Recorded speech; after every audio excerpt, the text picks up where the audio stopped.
Bonjour, je suis ravie de vous retrouver pour une nouvelle vidéo. Je suis Sandrine alias Post Couture. Donc je vous remercie déjà d'être encore là aujourd'hui avec moi, pour regarder cette nouvelle vidéo. C'est une vidéo sur la couture et un petit peu de tricot maintenant. J'ai repris le tricot il y a quelques temps. Donc voilà, je vais vous présenter mes nouvelles coutures du mois et un seul petit tricot, on va dire. Pour me présenter, parce que je ne le fais pas à chaque fois, je suis sur le secteur de Bordeaux et j'ai une mercerie. J'ai créé une mercerie il y a à peu près 5 ans. Voilà, et donc je travaille avec mon mari et ma fille dans cette mercerie qui se trouve Team Éco-Tissu. Voilà, juste pour vous expliquer pourquoi je suis passionnée de couture. Donc depuis peut-être 2 ans maintenant, j'arrive à réaliser une grande partie de mes vêtements. J'ai encore quelques anciennes tenues achetées dans ma garde-robe d'il y a quelques années, mais vraiment j'achète que très occasionnellement des vêtements. Bien sûr, bon, je reste... Les vêtements de sport, les sous-vêtements, bien sûr, ça, je les achète encore. Je n'ai pas encore eu l'occasion de faire de culottes ou de soutien-gorge ou vraiment une brassière. Mais bon, j'aimerais bien tenter. Voilà pour la petite présentation. Et je voulais aussi vous parler, en parlant de tricot, j'ai eu le plaisir ce week-end d'aller au Trail Tricot, organisé par Cécile et Benoît de Que font mes mains. Et voilà, c'était vraiment un super moment. J'ai fait plein de rencontres. J'ai rencontré notamment Alice du Lapin d'Alice, Cécile de Que font mes mains. Voilà, c'est vraiment très très chouette.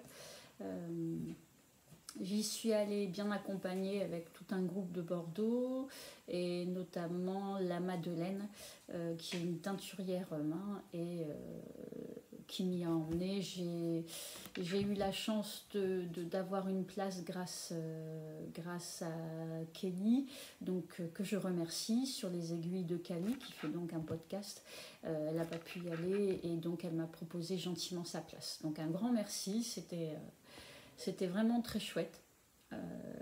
Du tricot plein le week-end, beaucoup de chaleur aussi, on a eu très très chaud, mais bon, on était quand même vraiment bien installés, la salle était climatisée, donc tout s'est très bien passé, on a bien profité, bien mangé, bien tricoté et bien partagé. J'ai eu également la chance de voir Eve de EV3 et puis plein d'autres personnes, voilà. Donc coucou à toutes celles qui passent par là et qui étaient à ce trail tricot. Et j'espère pouvoir y retourner l'année prochaine. Voilà. Donc on va passer à mes réalisations. Déjà ce que je porte, je ne pense pas vous en avoir parlé sur un de mes podcasts. En fait, je crois que j'ai oublié de mettre le micro. Donc j'espère que vous aurez entendu la petite introduction. Donc... Ce que je porte, c'est un... Je vais vous montrer. Hop, voilà. Un petit haut, comme ça, tout simplement. Hop, on va essayer. Voilà. Donc je l'ai tricoté il y a 2 ou 3 ans. Je ne sais plus exactement. Donc j'avais eu ce...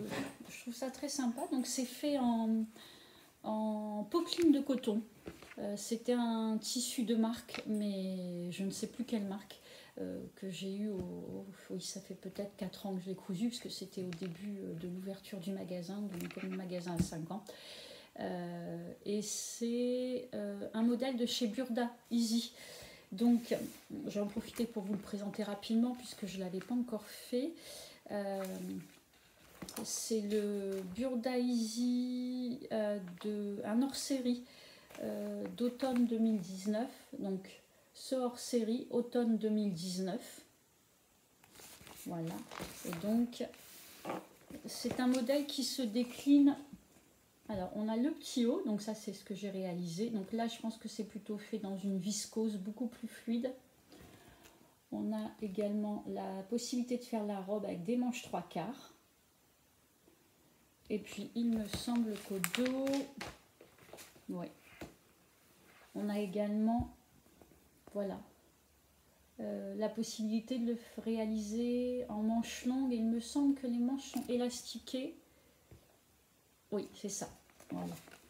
Donc plusieurs versions possibles.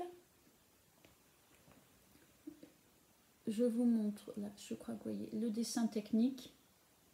Voilà. Donc c'est un petit, c'est assez simple en réalisation. On a donc, vous voyez, le vêtement. Voilà. En fait, ce dessus là, on appelle ça un rucher. Et donc on a le petit t-shirt en dessous et le rucher au dessus. Alors on peut le faire aussi plus court, hein. Là je me semble avoir respecté les dimensions du vêtement.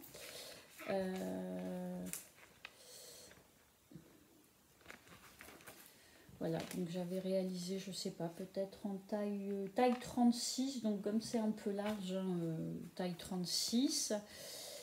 Et il fallait, pour faire ce modèle, je voulais vous redire,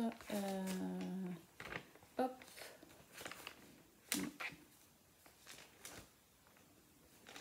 alors,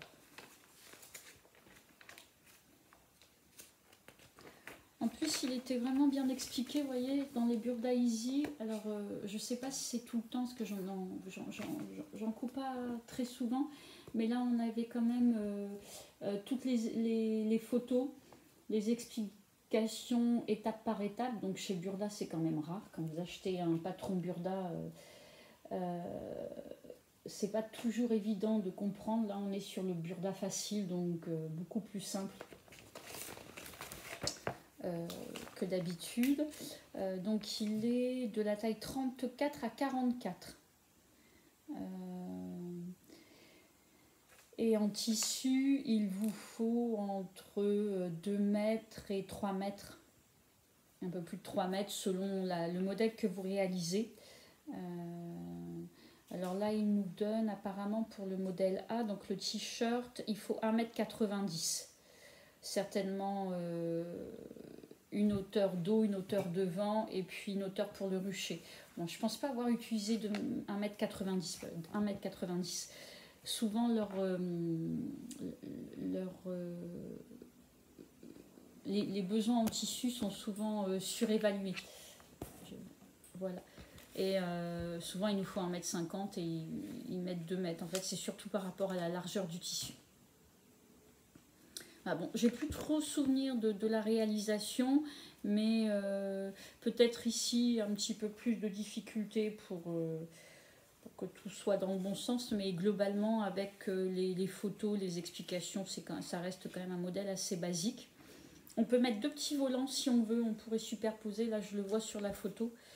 On peut mettre un petit volant supérieur, c'est vrai que ça peut être une bonne idée. Là c'est ce qui a été sur la photo, c'est ce qu'on peut voir.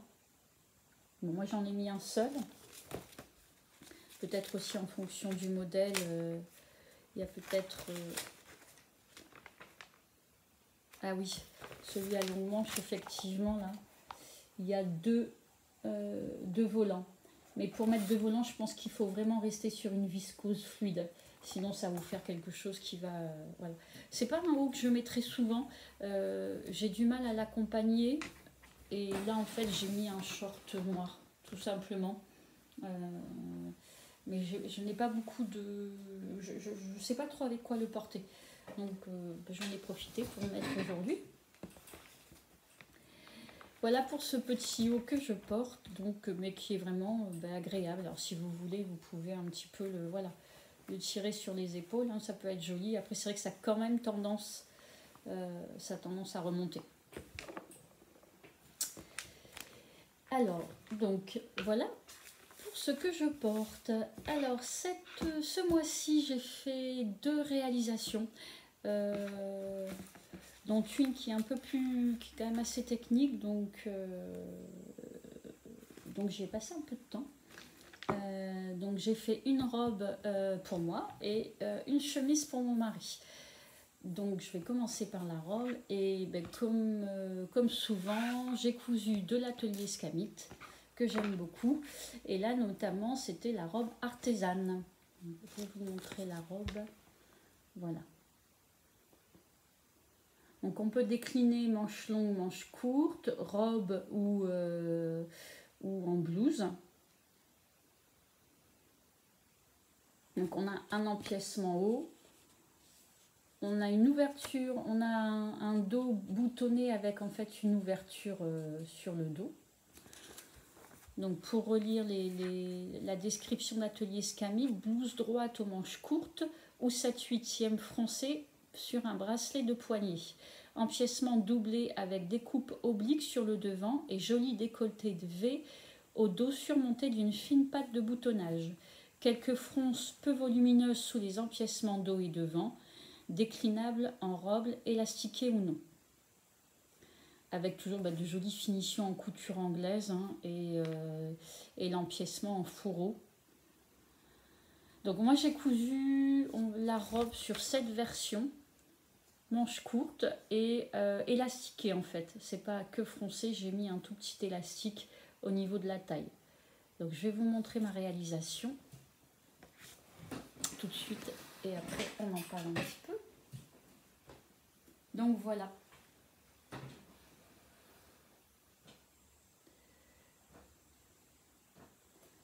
Donc voilà ma version de robe. Donc avec l'empiècement devant qui est doublé et le dos donc avec ce joli V dans le dos. Donc c'est vraiment un joli modèle. Alors vous reconnaissez certainement le tissu d'Églantine et Zoé. Je n'ai plus le nom en tête. Je ne sais pas si je l'ai noté. Il faut vraiment que je prenne l'habitude de noter les noms des tissus. Donc c'est un tissu d'Églantine et Zoé. C'est une marque que j'ai en magasin. J'aime beaucoup ces tissus parce qu'ils sont quand même ils ont une épaisseur raisonnable. Ils sont pas forcément alors un peu transparents mais vraiment légers. Là on est sur un crêpe de viscose. Donc le crêpe, ben là vous le voyez peut-être, c'est un tout petit peu granuleux, mais avec une belle fluidité, une belle légèreté. On est sur un rose poudré et donc des feuilles dans les tons verts avec. J'ai mis également les petits boutons d'Églantine et Zoé. Voilà, donc vraiment très joli. Alors j'aime beaucoup comme vous le savez sans doute, hein, à chaque fois j'ai souvent une réalisation d'atelier Scamite parce que je trouve que ces modèles sont vraiment sympas. On a toujours plusieurs déclinaisons et ils sont très bien taillés. Là j'ai réalisé la robe en taille 36. Alors en fait au niveau, ce que j'ai fait, c'est que j'ai pris le top que j'ai raccourci de 9 cm, parce que j'aime bien quand même avoir une taille basse. Même au niveau de mes robes, j'aime bien que la taille soit assez basse. Donc j'ai raccourci le top de 9 cm et la jupe, je l'ai raccourcie de 7 cm. Voilà, j'ai raccourci le top de 9 et la jupe de 7 cm. Alors, au niveau des manches, j'ai beaucoup hésité. Au démarrage, d'ailleurs, on voit il y a encore des plis. J'avais fait un ourlet pour passer un élastique à l'intérieur, mais je ne trouvais pas ça très joli. Au début, j'avais coupé les manches en manches longues. Et bon, je regrette un peu. En fait, j'aurais dû faire des manches 3/4. Je n'aime pas ce genre de petites manches comme ça, basiques. J'aime bien soit les manches 3/4, soit peut-être carrément plus courtes. Mais bon, j'ai un petit peu de mal à avoir maintenant des manches trop courtes par rapport à mes bras. Bon, voilà, on a tous nos... Et bon, j'ai quand même, voilà, j'ai démonté l'ourlet, j'ai enlevé l'élastique et je fais juste un petit tourlet mouchoir. Et je vais les laisser, voilà. Je vais les laisser à cette longueur, ça ira très bien. Je l'ai porté, hein, c'est vraiment très confortable. Donc tout l'empiècement haut est doublé. Donc j'ai pas eu assez de tissu. Donc sur le dos, j'ai pu quand même le sortir dans le tissu d'églantine, les Zoé. Mais j'ai pas eu assez pour l'empiècement de devant. Donc j'ai pris une toile de viscose blanche. Ou écrue, non blanche. Donc en fait, c'est une toile de viscose, c'est quelque chose d'assez fin, assez fluide. Et pour les doublures, c'est vraiment très bien. Là, ce que vous voyez, c'est le thermocollant pour la pointe, parce qu'on doit cranter. Donc du coup, j'ai thermocollé. Et là, j'ai mis un support droit fil pour mes coutures. C'est pour nous donner de la tenue quand on est, comme on était un petit peu en diagonale. Vous voyez, là, on a une coupe en diagonale. Donc, on va avoir quelque chose qui va avoir beaucoup moins de tenue, qui va avoir tendance à s'étirer. Donc, j'ai thermocollé un support droit fil dans la marge de couture. Et ça permet de donner un petit peu plus de tenue aux coutures. Alors, sur les modèles d'atelier Scamit, on est quand même sur des modèles assez techniques. Il faut faire attention. On a régulièrement des coutures anglaises sur les côtés. Et du coup, vous avez différentes marges de couture. Donc, par exemple, quand vous cousez les côtés, vous allez être à 1,5. Par contre, vous pouvez avoir, au niveau de l'encolure, c'est 7 mm de marge de couture. Et le reste des coutures, c'est 1 cm. 1,5 pour les coutures anglaises, côté et dessous de manche. 0,7 pour l'encolure et 1 cm partout ailleurs. Donc là, je lis le patron. Donc c'est vrai qu'il faut vraiment faire attention de ne pas se tromper. Parce que sinon, ça va modifier la largeur de votre robe. Donc, la couture anglaise... Voilà, ça nous permet d'avoir... Alors, c'est vrai que pour les viscoses, c'est vraiment très bien. Parce que quand vous allez acheter un vêtement en viscose, souvent, vous allez vous retrouver avec des coutures qui s'arrachent ou qui sont vraiment très au bord. Et donc, des vêtements qui se décousent ou qui s'arrachent vraiment facilement. La couture anglaise vous permet d'avoir une couture de sécurité, en fait. Vous avez une première couture envers contre envers. Et ensuite, vous refaites une deuxième couture, donc endroit contre endroit. Et voilà, donc tous les côtés sont faits comme ça. Là, j'ai réalisé donc une petite coulisse et j'ai passé un élastique. Il me semble que j'ai mis un élastique masque. J'en ai pas un. On avait des élastiques masques assez souples en 7 mm et il me semble que j'ai mis ça pour pas que ça serre trop. En fait, je déteste vraiment être serré au niveau de la taille. Et j'aime bien quand ça tombe un peu sur les hanches. Donc cet élastique va donner un petit effet blousant, mais sans trop serrer à la taille. Je vous montre un peu sur l'envers. Donc au niveau des manches, en fait j'ai juste cousu voilà, mes manches. Et j'ai surjeté toutes les épaisseurs. Comme ça reste propre.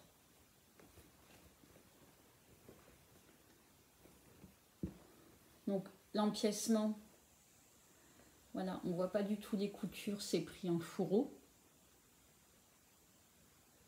Voilà, vous voyez, c'est vraiment pareil pour le dos. Alors, il me semble que j'ai modifié ici. Donc là, je me suis arrangée. On a en fait sur le V dos, on a une petite bande qui est cousue comme un biais, peut-être même coupée dans le biais, je ne sais plus. Donc j'ai assemblé mon dos avec ma petite bande. Voilà, j'ai roulé un petit peu ma couture sur l'envers pour pas qu'on la voie sur l'endroit. Donc vous voyez, j'ai fait un petit roulé couture. En fait, vous arrangez, vous le roulez entre vos doigts pour pas que ça n'apparaisse sur le devant, mais que ce soit sur l'arrière. Cette couture soit sur l'arrière. Et j'ai surpiqué au bord de la bande. Il me semble qu'en fait, là, Atelier Scamit le faisait replier pour avoir quelque chose de moins large. Mais bon, je trouvais ça joli. Donc voilà. Donc, vous voyez, même... Je vais vous montrer sur l'endroit ce que ça donne. Donc, vous avez une surpiqûre qui est peut-être à 1,5 ou 2 cm. Et je trouvais ça propre. Donc voilà, j'ai laissé comme ça. Donc ça c'est le dos et donc la surpiqûre. Voilà. Qui représente le V du dos. Donc ça me paraissait très bien comme ça. Donc, j'ai rien noté de particulier. Ah oui, la coulisse, il me semble que la coulisse, il fallait la coudre peut-être à 1,2. Moi, je prévois toujours un peu plus. Faites attention quand vous faites une coulisse pour passer en élastique. Imaginons que vous vouliez poser, là c'était peut-être un élastique de 1 cm, et elle vous disait de coudre à 1,2 par exemple. Le problème, c'est que souvent, quand vous avez vos... Je vous montre ici. Vos marges de couture dans l'autre sens. Ici, on va avoir tendance à avoir moins d'1 centimètre. L'épaisseur peut nous gêner en fait, et souvent on va se retrouver avec un passage un peu difficile. Donc là, j'ai fait une coulisse d'1,5 et je pense que mon élastique fait 7 mm. Voilà, alors bien sûr c'est plus large, mais au moins je suis sûre de ne pas être embêtée quand je veux insérer mon élastique. Faites-y vraiment attention, souvent les coulisses sont prévues pour tous les patrons, hein, vraiment juste, et on se retrouve au niveau des surépaisseurs à avoir beaucoup de mal à passer l'élastique, voire à ce que ça ne passe pas du tout. Donc maintenant j'anticipe et je fais des coulisses beaucoup plus grandes. Au niveau de l'ourlet, alors j'ai juste surjeté. En fait, voilà, j'ai juste surjeté. J'ai fait un tout petit rempli et j'ai piqué à 5 mm, peut-être même un petit peu moins. Alors en fait, je trouve ça plus facile. Je plie à peu près, je surjette et je plie à peu près de la largeur de mon surjet. Et je le pique. Et c'est plus facile et plus rapide qu'un ourlet mouchoir où on doit replier une deuxième fois. Ça m'a pas, voilà, ça m'a pas gêné. Alors je sais plus si j'ai fait ça parce que j'étais un peu juste en longueur, mais bon, c'est souvent en fait maintenant où je vais faire ce genre d'ourlet. Alors peut-être faire un surjet assez serré. Vous pourriez aussi faire un petit rouloté, directement un petit rouloté, mais le rouloté c'est quand même mieux pour les toiles de viscose très fines et très fluides, ou les polyesters, les voilages, ce genre de choses. Là, je préfère quand même faire de vrais ourlets. Donc voilà pour cette jolie robe, cette jolie création. Donc dans vraiment ce beau tissu que j'adore. Donc je vous ferai l'essayage comme d'habitude à la fin. Et je pense que je vous ai à peu près tout dit au niveau de ce patron. Bon, vous avez chez Atelier Scamit, vous avez les vidéos pour vous aider. Mais cette vidéo n'y est pas en fait. En tout cas, je ne l'ai pas trouvée. Sur le patron, c'est noté qu'il y a une vidéo, mais je ne l'ai pas trouvée. Mais souvent, quand même, chez Atelier Scamit, on a les photos, les explications, plus la vidéo. Donc moi c'est des patrons que je vends au magasin. Je crois qu'en plus elle est sur Bordeaux, peut-être même sur Pessac. Donc c'est quelqu'un du coin, donc je trouve ça sympa d'avoir ces patrons. Et voilà, on est sur des belles, sur des belles finitions, sur des vêtements qualitatifs. Donc j'aime beaucoup ces réalisations. Donc voilà pour ma robe. Maintenant, on va passer à une autre confection sur ce mois de mai. Ça fait un petit moment que j'ai terminé quand même. Ça fait 2 ou 3 semaines, au moins 2 semaines que je dois tourner. Et en fait, j'ai pas encore pris le temps. Donc là, je me suis posée après ce beau petit week-end. Donc j'ai réalisé au mois de mai une chemise. Mon mari voulait essayer la viscose, parce que c'est vrai que la viscose on l'utilise beaucoup pour les dames, hein, pour les robes, sergé de viscose ou toile de viscose. Donc le sergé de viscose c'est un tissage en diagonale, donc la viscose va être un petit peu plus épaisse. On va dire peut-être plus l'utiliser hiver, mi-saison, ou les pantalons qui vont demander quand même des tissus un petit peu plus lourds ou avec un peu plus de tenue, qui vont s'user un peu moins. Pardon. Me revoilà, excusez-moi pour cette petite interruption, un appel du magasin. Donc, voilà.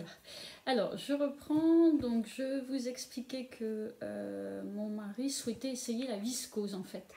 Et parce que c'est vrai que c'est un tissu quand même agréable et léger. Et on fait peu de confections pour les hommes en viscose. Et donc là, j'ai réalisé, il voulait une chemise, donc j'ai réalisé une chemise en viscose avec un sergé de viscose, donc un tissage en diagonale pour être un petit peu plus costaud, et en plus avec des carreaux. Donc je me suis bien amusée. Voilà, en fait, c'est ce patron Burda 75-25. Donc j'ai réalisé la chemise sur ce format avec un petit col Mao. Donc j'ai pas rajouté le pied de col, le col, j'ai mis que le pied de col en fait, comme un col Mao. J'ai utilisé juste le pied de col, donc celui-ci là, le schéma technique. L'empiècement devant, et on a un pli d'aisance dans le dos. Et des manches, au niveau des poignets, on a une patte capucin. Je vérifiais ce que je me souvenais plus. Donc pas de capucin au niveau des poignets. Et tout ça donc en sergé de viscose à carreaux. Donc pas évident. J'ai réalisé en taille 46. Alors pour les chemises, c'est Burda. Chez Burda, les tailles sont un peu particulières sur le livre de patron. Ils expliquent à la fin à quoi correspond la taille 46 en chemise. Je vous avoue que je ne sais plus, mais en tout cas j'ai pris une taille 46 et donc avec cette version là on voit un peu mieux. Donc ça c'est un petit peu quand vous achetez un patron Burda, en fait vous avez d'un côté le dessin, la photo et le dessin technique, les tailles, et au dos vous voyez les dimensions des tissus dont vous avez besoin. Ici c'est un petit peu tout ce qui est mercerie, élastique, et là, les tissus conseillés. Vous avez en général aussi quelques mesures. Là, vous avez le tour du vêtement, la hauteur, etc. Donc là, en taille 46, donc vous voyez, si vous achetez un tissu en 114 cm de large, souvent, on va avoir, par exemple, chez les créateurs, des tissus en 110 cm ou alors en 140, 1m40 de large. Ça, c'est beaucoup plus courant. Et donc, en fonction de la taille, du modèle choisi, donc le modèle A, le modèle B et C, vous allez retrouver la taille, la dimension dont vous avez besoin. Donc là, pour une taille 46 et pour le modèle C, j'avais besoin de 2 mètres de tissu. Voilà, on le voit sur là, ici, 2 mètres de tissu. Donc c'était préconisé en popeline, en cotonnade ou en lin. Donc popeline de coton. Donc la popeline de coton, c'est un coton avec un tissage assez serré en fait. On n'a pas forcément un grammage, un poids important. Une cotonnade va être en 140 grammes, mais une popeline de coton va être plutôt en 110 grammes, 110, 115, 120 grammes maximum. Par contre, le tissage va être beaucoup plus serré. Ça, c'est une popeline de coton. Et donc, on va avoir quelque chose de beaucoup plus lisse et beaucoup plus doux et plus qualitatif. Donc en général, le vestimentaire, je préconise quand même de le faire en popeline. Bon, cela dit, on peut prendre des cotonnades. Donc popeline, cotonnade, donc ce sont des petits cotons standards. Et le lin, dans tous les cas, ça, ce sont des tissus qui ne bougent pas, qui sont quand même assez faciles à coudre. Pas de tissu extensible, bien entendu. Alors, on peut aussi très bien le réaliser comme j'ai fait en viscose, sauf que ça va être beaucoup plus compliqué. La viscose, ça glisse quand même énormément. Voilà, donc je vais vous montrer quand même ma réalisation. Voilà.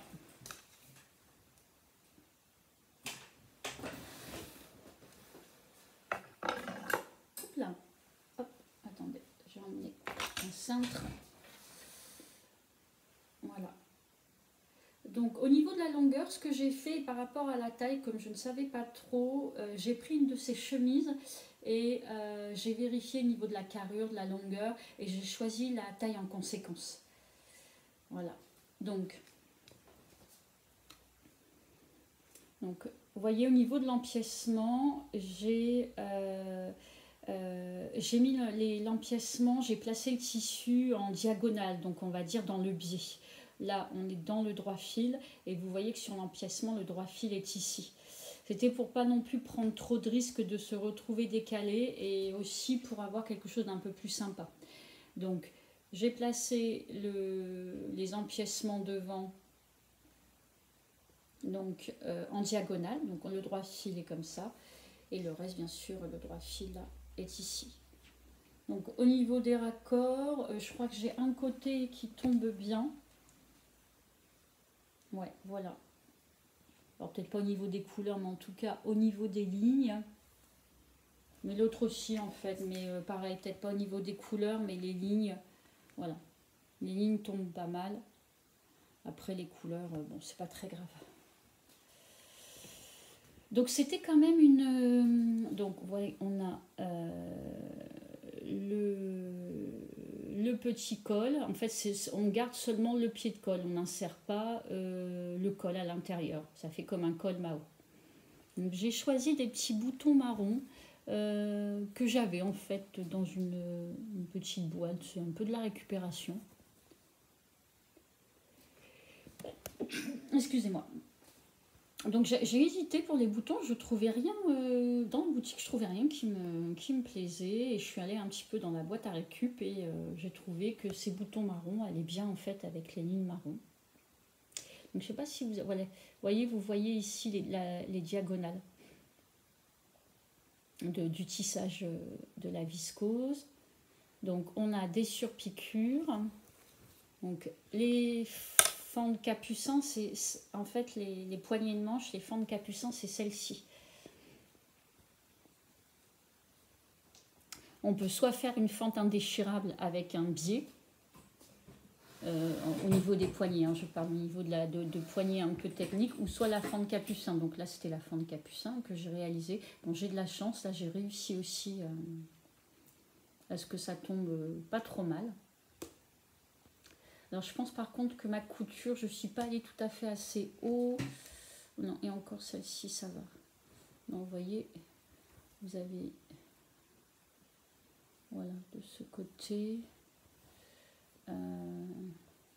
Donc là, la fente capucin, j'ai mis un petit entoilage, un thermocollant tout le long. Donc on le voit là dépasser un petit peu. Vous voyez, donc à l'intérieur là. On le voit là, il dépasse un petit peu.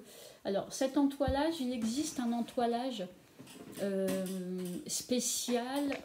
Pardon, excusez-moi, je vais me placer. Il existe un entoilage spécial viscose.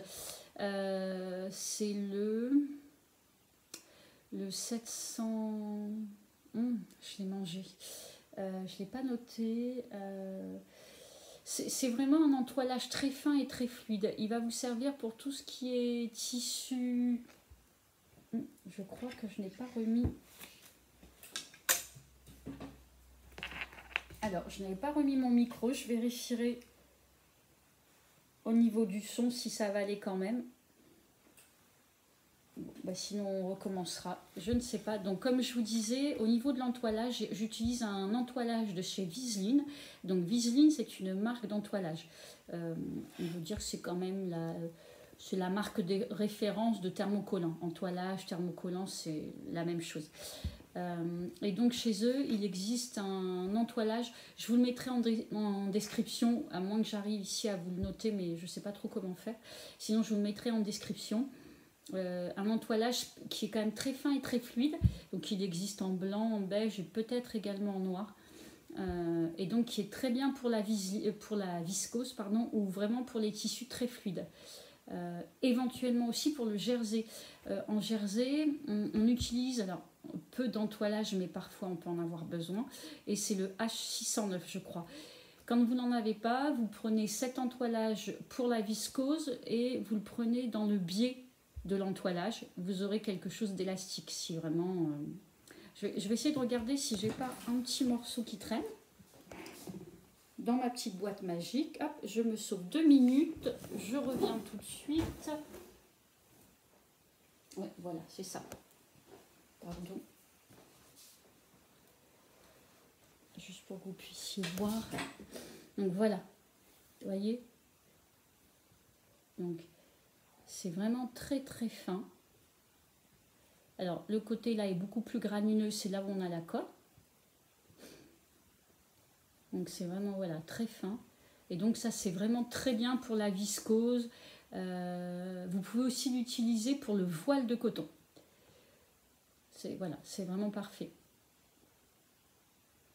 Donc thermocollant aussi. Alors attention, c'est très fin, donc mettez votre tissu à l'envers, votre entoilage, et ensuite vous remettez au-dessus un coton et vous pressez au fer. Voilà donc pour l'entoilage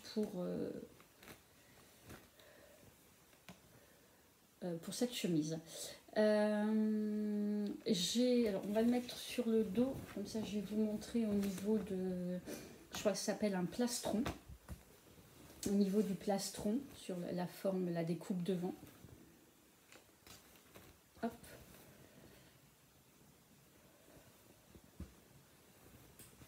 Donc en fait, j'ai fait la même chose, j'ai entoilé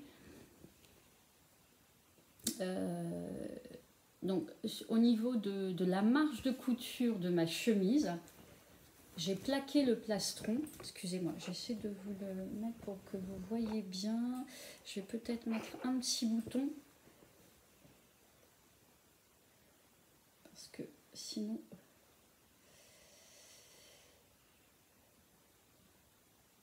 Alors voilà.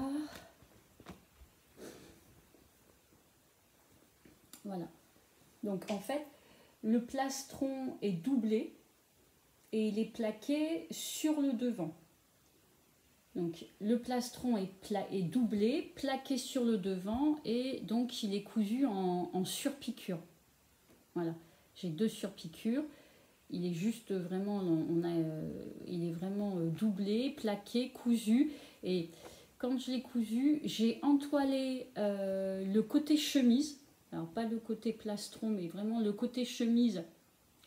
Le bord est découpé, hein, là en fait, là où vous voyez la bande blanche, c'est un trou. Donc j'ai entoilé les marges de couture avec un support droit fil pour le chêne et trame. Donc le support droit fil, c'est ce qui permet de donner de la tenue à vos marges de couture. Ça existe pour le jersey, donc c'est un support droit fil jersey, et ça existe pour le chêne et trame. Donc là, j'ai entoilé donc toute ma marge de couture et ça m'a donné un petit peu plus de tenue pour venir coudre mon plastron en surpiqûre.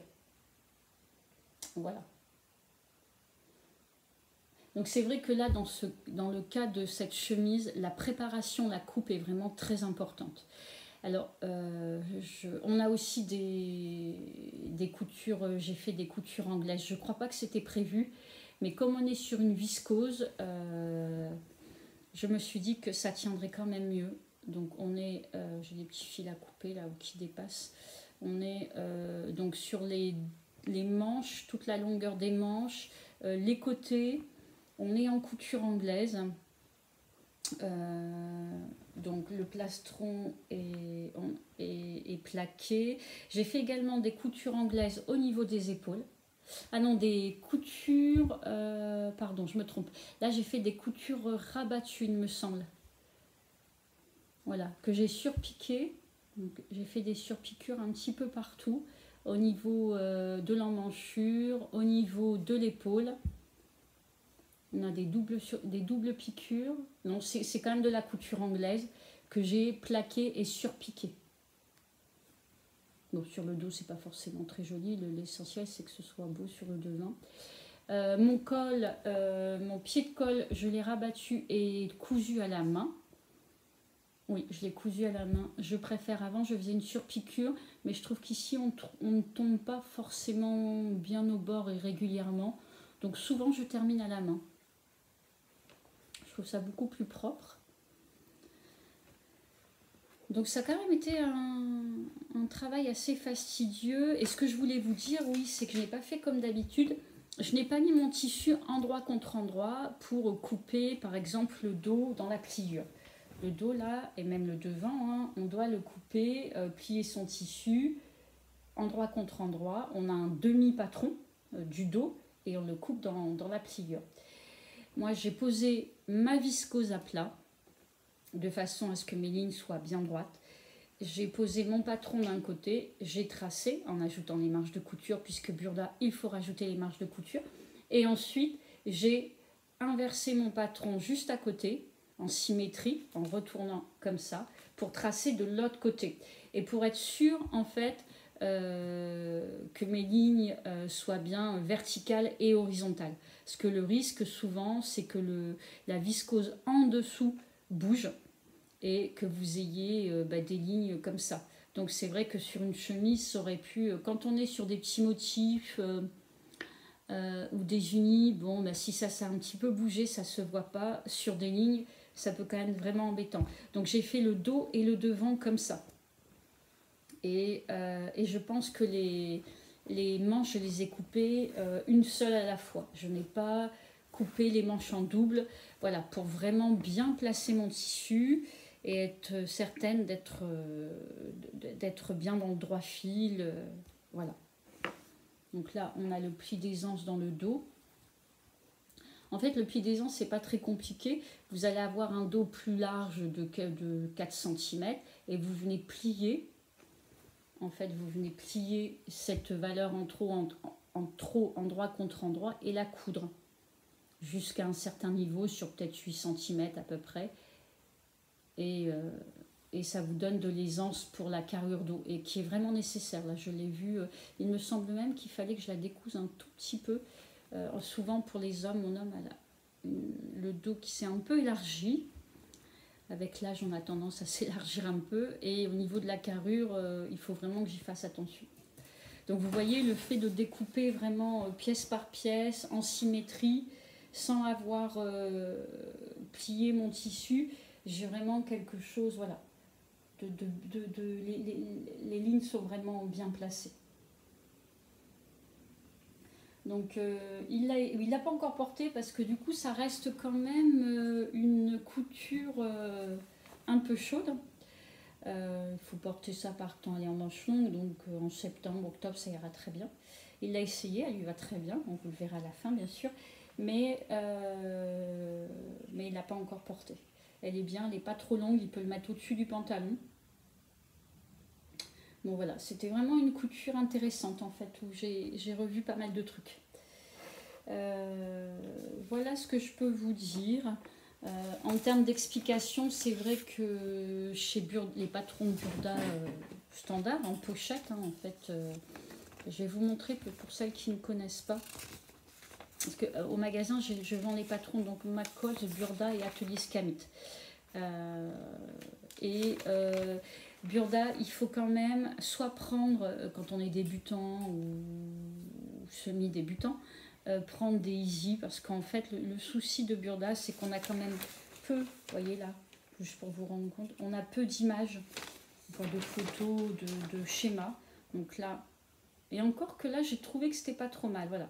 Les schémas pour ce patron, ça représente ce côté de feuille et ce côté. Voilà. Et là, on a plusieurs langues. Donc, le français, par exemple, c'est le milieu, là. Hop, au milieu, vous avez tout ça. Donc, c'est vrai qu'il faut quand même avoir quelques connaissances que vous risquez de peiner un peu. Pensez aussi, chez Burda, les marges de couture ne sont pas comprises. Il faut les rajouter. Mais parfois, on vous dit, peut-être que là, c'est le cas... alors je sais pas, mais par exemple ils vont vous dire rajouter 1,5 cm de marge de couture, sauf pour les pièces 3, 4, 5 par exemple. Donc faites attention de vraiment bien lire au niveau de la coupe, parce que c'est quand même très souvent tout ce qui est en bande. Si vous avez un biais ou une bande à tracer, souvent les marges de couture sont comprises. Donc ça, ils vous disent en patron de ne pas les rajouter. Aussi, ils vous disent de rajouter 1,5 cm, vous n'êtes pas obligé, vous pouvez très bien n'ajouter que 1 cm. Vous faites une confection à la surjeteuse, c'est 0,8, souvent les marges de couture à la surjeteuse c'est 0,8, rajoutez 0,8, parce que sinon vous allez vous retrouver à devoir recouper du tissu. 1 centimètre, souvent dans les emmanchures, 1 centimètre et demi. Quand on arrive sur la tête de manche, souvent on a de l'embu qu'il faut arriver à placer sans faire de plis ou de fronce. Il faut vraiment que le volume passe à l'intérieur. Plus vous aurez de marge de couture et plus il sera compliqué de coudre sans avoir fait de petits plis. C'est pour ça que souvent 0,7 sur les emmanchures, pour les têtes de manche, c'est beaucoup plus facile de placer l'embu. Voilà, donc pensez-y. Alors c'est vrai que le plus simple, c'est de mettre 1 centimètre partout et de coudre à 1 centimètre. Voilà, 1,5, je trouve que ça fait vraiment beaucoup, sauf si vous voulez faire comme j'ai fait sur les côtés de la couture anglaise. En général, on prend 1,5 de marge de couture parce qu'on va faire une première couture à 0,7 et une deuxième par exemple à 0,8. Alors, moi parfois je suis par exemple plutôt 0,5 ou 0,6 et puis après 0,8 parce qu'avec le pliage on perd toujours 1 millimètre. Donc voilà pour cette chemise qui a l'air de plaire à mon mari. Donc j'espère que le poids n'aura pas bougé à la rentrée pour qu'il puisse la porter. Bon, il n'y a pas de raison. Donc voilà, c'était mes coutures du mois de mai. Donc la robe atelier Scamité, cette chemise, ça date de bien 2 ans, mais je ne vous en avais pas encore parlé. Donc on va pouvoir passer maintenant à mon tricot. Donc pour celles qui ne veulent, bon il y en a juste un, mais pour celles qui ne veulent pas regarder la partie tricot, je vous remercie encore de m'avoir regardé, écouté, et puis je vous dis dans 1 mois et demi, on va dire plutôt 1 mois et demi, en général 1 mois j'ai encore un peu de mal.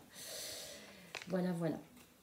Alors le tricot, je vous ai montré le mois dernier mon gilet. Je suis en train de tricoter un gilet. Malheureusement, j'aurais pu l'avoir terminé, mais je me suis retrouvée avec des manches, avec les poignées de manches, mais alors vraiment qui descendaient beaucoup trop large en fait. Donc j'avais fini une manche, j'en avais commencé une deuxième et je ne savais pas trop quoi faire. Je vais boire un petit peu, ça va me faire du bien.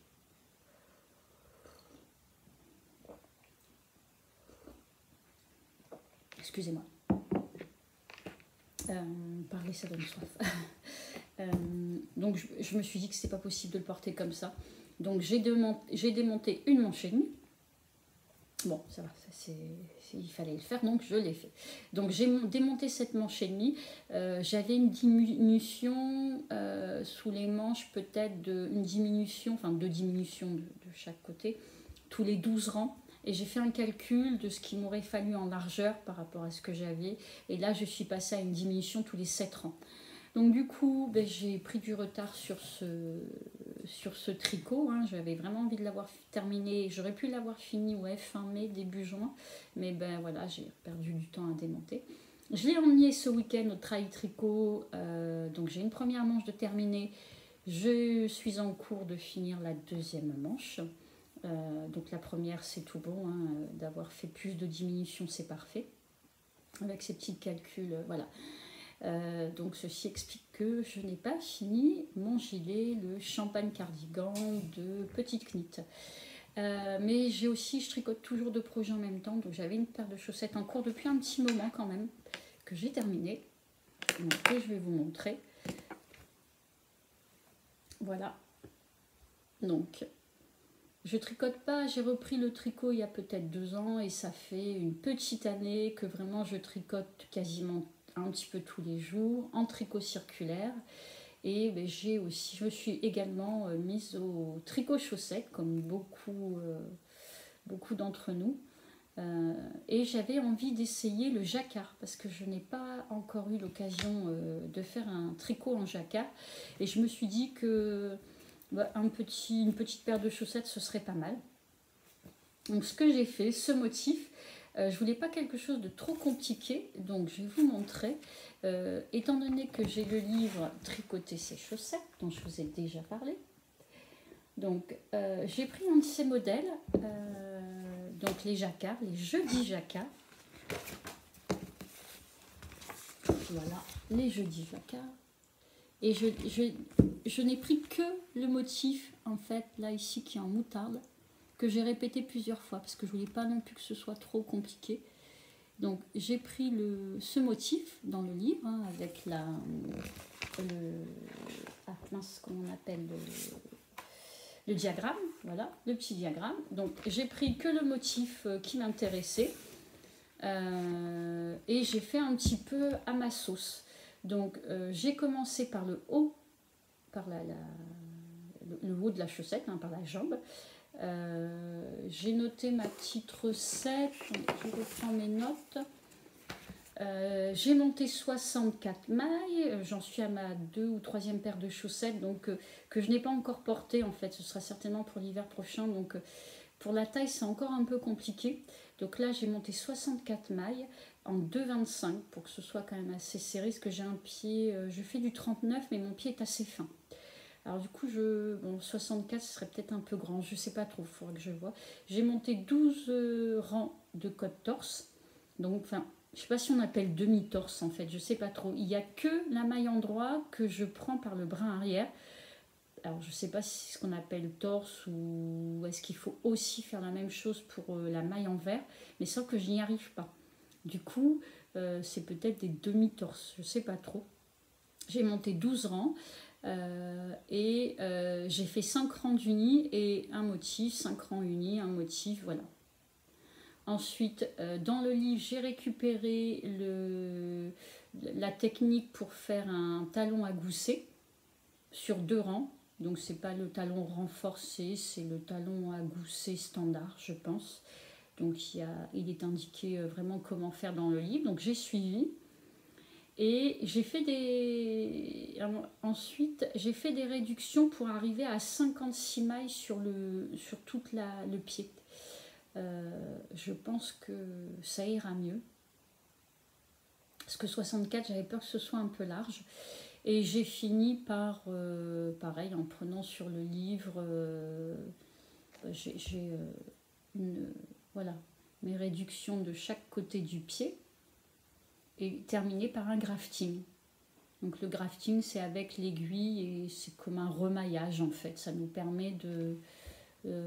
alors c'est pas trop mal, hein, ça va, je suis contente. C'est pas parfait, hein, mais ça me paraît quand même... ça me paraît pas trop mal. Voilà. Alors j'ai une chaussette, mes chaussettes étaient beaucoup trop courtes. Faut que je vous parle de la laine. Donc la laine ne s'étire pas tellement, donc j'ai dû la rallonger et je crois que j'en ai une aussi. Bon, alors le problème c'est que je prends des notes, mais je sais pas, je sais pas, j'oublie des choses, donc je crois que j'ai pas du tout la même dimension. Il me semble que j'ai une chaussette, voilà, je crois que j'ai une chaussette plus courte que l'autre, voire plus large que l'autre. Je pense que j'ai peut-être arrêté à 60 pour une, 56 pour l'autre, je sais pas trop. Donc je les ai pas encore bloquées et lavées, hein. Alors on verra, hein. Elles sont terminées. Je crois que pareil, le gousset, au niveau du talon, j'ai un côté plus grand que l'autre. Bon, en plus quand même, il y a une grosse différence. Bon, c'est pas grave, hein. J'apprends, donc je me dis que on verra au porté ce que ça donne. Alors au niveau de la laine, c'est 2 laines différentes en fait.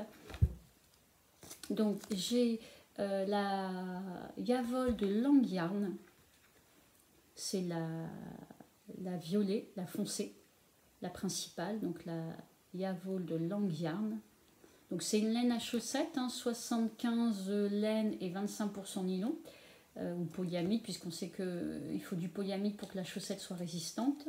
À l'intérieur, alors je m'en suis pas servie, à l'intérieur on avait ça en fait, qui est un fil, je pense, de nylon supplémentaire pour le talon ou les pointes. Et j'ai oublié de le mettre. Voilà, donc il est toujours là. Bon, c'est pas grave, je le ferai une prochaine fois, on verra. Donc là, c'est juste tricoté avec le fil, qui est un fil quand même, il me semblait qu'il m'en restait un tout petit peu, quelque part. Qu'est-ce que j'en ai fait? Si, il est là. C'est quand même un fil assez fin. Donc un fil à chaussettes. Hein. Et alors, je ne suis pas experte encore en laine. Je m'y intéresse de plus en plus, hein. J'en vends au magasin, mais pour l'instant, j'ai une laine tout à fait standard. Je vends la laine Katia. Et puis une marque, on va dire un peu de Schachenmayer, donc avec notamment, j'ai rentré là pour essayer de la Regia. Mais j'aimerais vraiment développer ma laine en fait, parce que je suis de plus en plus mordue du tricot. Et je me rends compte que c'est bien quand même d'avoir de belles laines pour pouvoir faire de beaux tricots. Alors on a toutes les marques standards, on va dire telles que Katia, Bergère de France, etc. Et ensuite on va avoir des marques industrielles, mais quand même plus spécialisées. Donc j'espère pouvoir rentrer en septembre prochain d'autres laines pour les, entre guillemets, les vraies tricoteuses, pour les dames qui adorent le tricot. Voilà, donc je trouve, moi, alors je sais pas encore, je l'ai pas lavé, j'ai pas lavé mes chaussettes, mais ça me paraît rêche et manquer un petit peu de gonflant. Mais je pense qu'au lavage, je vous redirai ça quand je l'aurai fait, je pense qu'au lavage, ça va justement gonfler un peu, prendre sa place. Et la rose, donc c'est la United Socks de chez Katia. Comme ça m'a permis d'essayer de laine, hein, que j'ai rentrée il n'y a pas très longtemps. Donc on est pareil sur 75 laine et 25 polyamide ou nylon. On est toujours environ dans les 400 mètres pour 100 grammes. Oui, là il y a 25 grammes et 100 mètres. C'était des petites pelotes de 25 grammes. Voilà, il me reste ça. Alors j'ai pas pesé, il ne me reste pas énormément. Peut-être 5 grammes. Peut-être même pas, non, peut-être moins. C'est vrai que je voulais le faire avant de commencer la vidéo, j'ai oublié. Non, je pense qu'il reste même moins, il doit rester 3 grammes. Et là, il me reste juste ça. Bon, après, donc ça, c'était une toute petite pelote de 25 grammes pour faire le contrastant.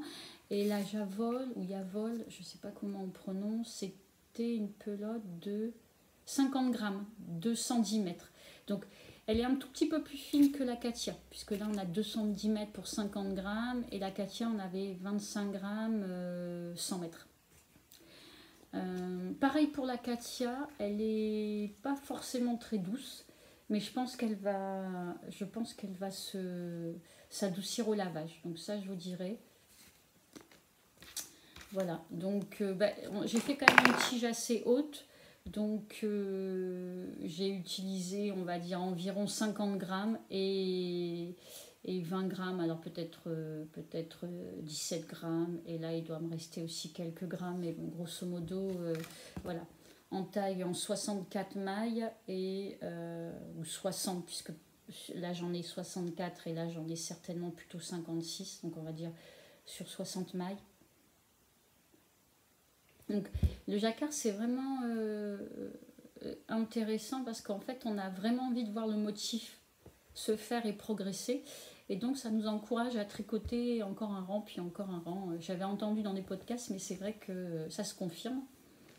Voilà, le dos est pas trop mal, c'est mon premier jacquard. J'ai réussi à enfiler la chaussette, hein, fallait pas plus petit quand même. Alors c'est au niveau du coup de pied surtout. J'ai l'impression, mon montage est quand même bien élastique. Je crois que j'avais pris le montage, le German Twist Custom. C'est la première fois que je faisais, il me semble, le German Twist Custom. Et c'est vrai qu'il est bien élastique. Mais quand même, par rapport à mon coup de pied, j'ai les pieds fins, mais le coup de pied, j'ai l'impression que, je sais pas, il fallait pas moins. Bon, là, c'est le démarrage, je sais pas... J'ai l'impression que c'est un peu lâche peut-être. Bon, on verra après blocage, je pense que tout va se placer. Donc voilà, je suis très contente de cette troisième paire de chaussettes. Donc une petite recette perso en prenant des petits éléments du livre, parce que vraiment, il y a quelques mois, j'y connaissais vraiment rien en chaussettes. Hein, et vraiment, ce livre m'a vraiment permis de me mettre au tricot de chaussettes, au tricot circulaire, donc c'est vraiment top. Là j'en ai une autre paire en cours, hein, donc je vous montrerai peut-être le mois prochain. Le gilet, bon, je pense que quand même ça devrait être bon. La paire de chaussettes, je ne sais pas.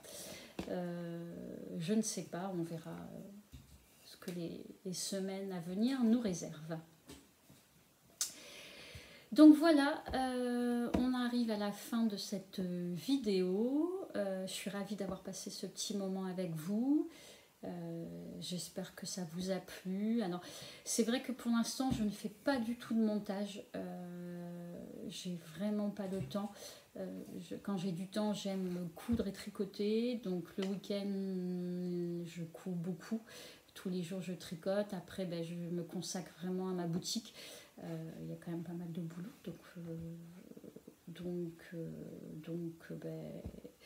J'évite le montage en fait pour pas... Parce que j'ai peur en fait que ça me prenne beaucoup trop de temps et de ne plus faire de vidéos à cause du montage. Donc peut-être par la suite, quand je serai un peu plus aussi aguerrie en matière de vidéo, parce que je suis pas très douée. En plus, c'est pas trop mon truc, l'informatique, les vidéos, donc en fait, je filme, je vous envoie ça. Et j'évite de trop regarder parce que j'ai peur aussi sinon de ne pas la poster, de ne pas la partager, donc il n'y a pas de montage. Voilà, je ferai peut-être un petit peu ça plus tard. J'ai pas non plus de petits moments au démarrage, comme on voit beaucoup, c'est vraiment sympa, ces petites musiques, donc j'espère pouvoir prendre un petit peu de temps pour faire une introduction un petit peu plus sympa, mais on verra dans les mois à venir. Je pense aussi que je parle un peu vite, mais avec le temps, je devrais me détendre. Voilà, je vais vous laisser avec, comme d'habitude, la vidéo de toutes les petites choses portées. Et puis, je vous embrasse bien fort et je vous dis au mois prochain, à peu près. Salut!